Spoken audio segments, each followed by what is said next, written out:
আসসালামু আলাইকুম। আশা নয় বিশ্বাস আপনার প্রত্যেকে অনেক ভালো আছেন। আজ আমি আপনাদের মাঝে গুরুত্বপূর্ণ একটা টপিক নিয়ে আলোচনা করব।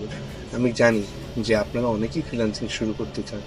কিন্তু আপনারা নিজেরাই কনফিউজ যে আমি ফ্রিল্যান্সিং করতে পারবো কিনা।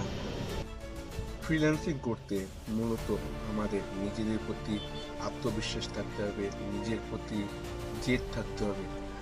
আমি যদি আমার প্রতি বিশ্বাস না রাখতে পারি তাহলে আমি কখনোই কোনো প্রফেশনালি সাকসেস হতে পারবো না।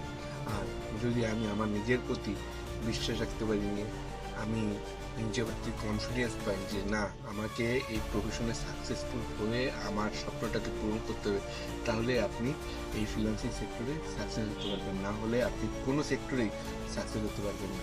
আশা করি আমার এই ভিডিওটা আপনার কাজে লাগবে। ধন্যবাদ এতক্ষণ আমাকে সময় দেওয়ার জন্য। আসসালামু আলাইকুম।